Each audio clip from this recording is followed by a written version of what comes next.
We're back now. We are in Esther chapter 2, verse 15. We talked about how that the beauty contest throughout the empire had come to an end. There were several hundreds of girls that were brought in from all parts of the kingdom to become a candidate for queen. And so King Ahasuerus is trying to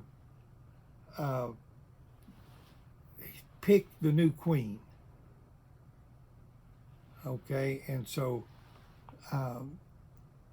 what we're going to do is we're going to pick up in verse 15.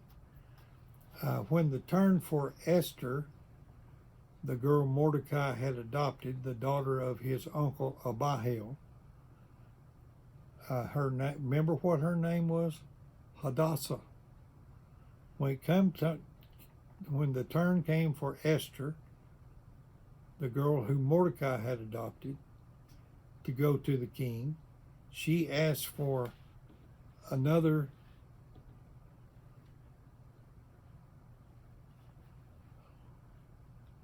she asked for nothing other than what Haggai, the king's eunuch who was in charge of the harem, suggested. So we've been reading through this several years now, and I've read somewhere where they could go in with boas around their neck, or they could have a certain negligee on, or they could be dressed in some kind of a garment of special perfume or something like this to get the king's attention. She just said, whatever you suggest I wear, I'll take it.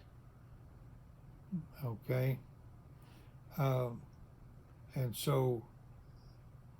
Esther won the favor of everyone who saw her.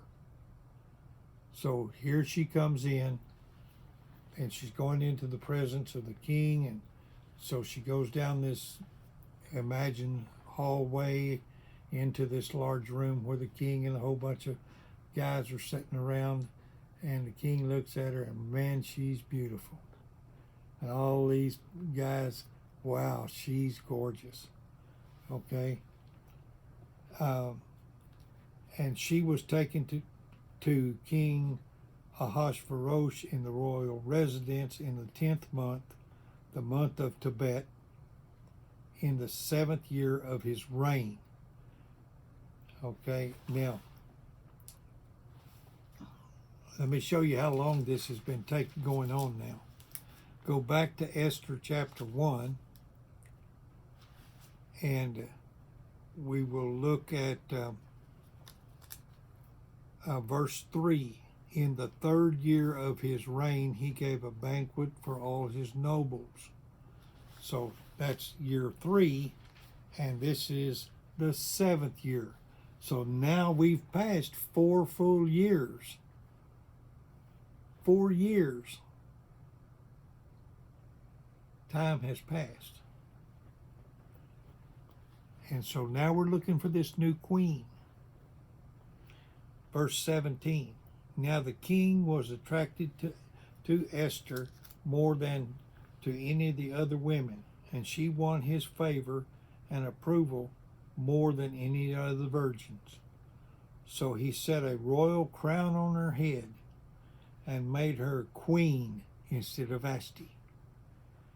And the king gave a great banquet, Esther's banquet, for all his nobles and officials.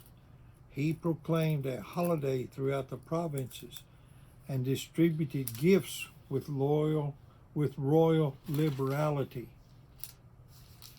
And so now we find out that Esther has become the new queen. Esther has, they're throwing a big party for her all over everywhere.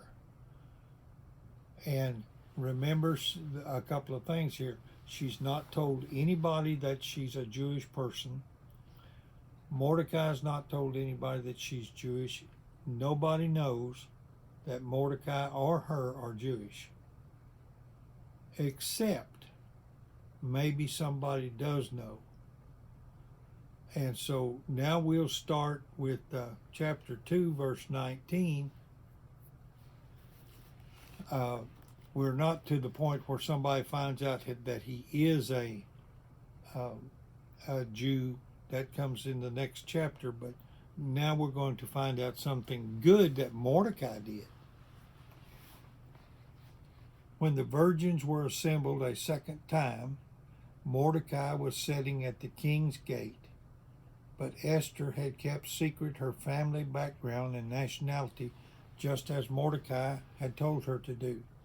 For she continued to follow Mordecai's instructions, and she had done more as she had done when she was being brought up. During the time Mordecai was sitting at the king's gate,